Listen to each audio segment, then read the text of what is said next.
शादी में आई चुड़ैल। पन्नपुर नाम के एक गांव में शादी चल रही होती है।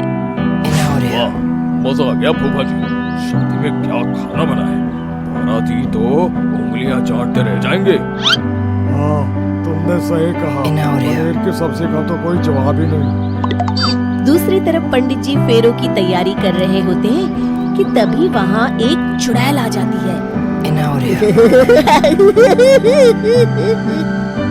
अरे मर गया रे, ये चुड़ैल यहाँ क्या कर रही है?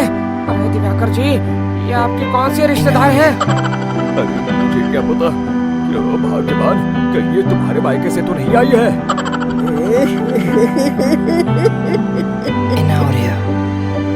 तुम लोगों की इस गांव में बारात लाने की हिम्मत कैसे हुई? मेरे रहते इस गांव में किसी की शादी नहीं हो सकती। अब तुम लोग देखो मैं क्या करती हूँ। अरे मर गया रे, मैंने सुना है ये जबान पक्की है। भागो रे भागो, वरना ये चुड़ैल किसी को नहीं छोड़ेगी। हाँ, तुम सही कहते हो मोहन भाई। यहाँ से भाग लेने में ही हम सबकी भलाई है। देखते ही देखते शादी के मंडप में भगदड़ मच जाती है और चुड़ैल सब कुछ उजाड़ कर रख देती है। फिर एक दिन मोहन की शादी तय हो जाती है। अरे भाई, अगले हफ्ते मेरी शादी तय हो गई है, लेकिन इस चुड़ैल की दहशत के मारे तो मेरे हाथ पैर कांप रहे हैं। अरे मोहन, तुम्हारा दिमाग तो खराब नहीं हो गया? तुम अपने साथ साथ हम सब गांव वालों को भी बलि का बकरा बनाना चाहते हो? उस चुड़ैल के रहते तुमने अपनी शादी के बारे में सोच भी कैसे लिया? देखो गोपाल, डर तो मुझे भी लग रहा है, लेकिन उस चुड़ैल के डर से मैं जिंदगी भर कुंवारा तो नहीं रह सकता। तभी वहाँ मोहन के होने वाले ससुर आ जाते हैं। अरे ससुर जी, आप? अब तक मैं तुम्हारा ससुर बना नहीं हूँ और शायद बनूंगा भी। ये आप क्या कह रहे हैं? मैंने तो शादी का मुहूर्त भी सिलवा लिया है। मैं अपनी बेटी की शादी किसी अच्छे गांव में कराना चाहता हूँ। तुम्हारा गांव तो भूतिया गांव है। कोई भी अपनी लड़की उस गांव वालों को नहीं देगा। इस तरह चुड़ैल के डर से उस गांव में किसी की भी शादी नहीं हो पाती। फिर एक दिन गांव के जमींदार अपनी बेटी की शादी करने का विचार करते हैं, लेकिन चुड़ैल के डर से उनकी भी हिम्मत जवाब दे देती है। अगर मेरी बेटी की शादी तय समय से नहीं हुई तो मेरी नाक कट जाएगी। मुझे कुछ करना ही होगा।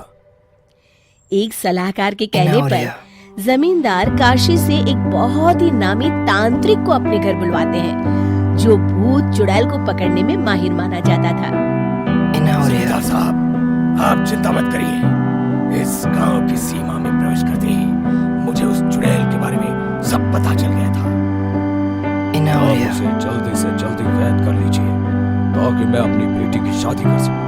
जब वो चुड़ैल एक इंसान थी, तब ठीक उसकी शादी करने वाले दिन उसकी और उसके होने वाले पति की एक दुर्घटना में मौत हो गई थी।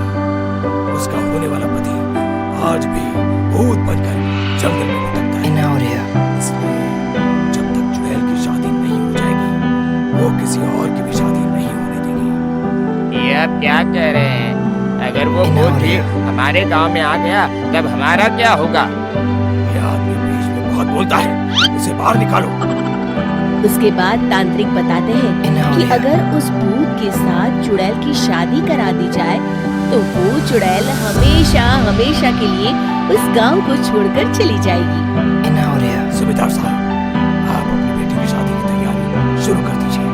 मैं कुछ गांव वालों को अपने साथ लेकर उस भूत को ढूंढने जंगल की ओर जाऊंगा। इस तरह जमींदार निश्चित होकर अपनी बेटी की शादी करवाने लगते हैं, लेकिन तभी वहाँ चुड़ैल आ जाती है। मैंने तुम गांव वालों को समझाया था ना कि इस गांव में कभी कोई शादी नहीं करेगा। लगता है तुम लोग मुझे हल्के में ले रहे हो। चुड़ैल जमींदार की बेटी को उठा लेती है।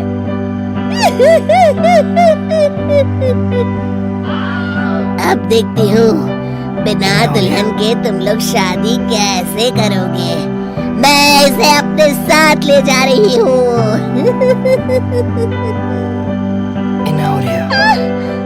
पिताजी मुझे बचाइए। अरे कोई मेरी बेटी को बचाओ। तभी तांत्रिक उस भूत को लेकर वहां पहुंचता है। तुम मासूम को परेशान अब तुम मेरे साथ चलो। चुड़ैल बहुत खुश हो जाती है। आप आ गए, चलिए अब हम मंदिर में चलकर शादी कर लेते हैं। मंदिर में जाके तुम्हारा मना है क्या? चलो आज से हम जंगल में रहेंगे। चुड़ैल चली गई, अब मेरी शादी हो जाएगी। इस तरह सभी गांव वाले खुशी से झूमने लगते हैं।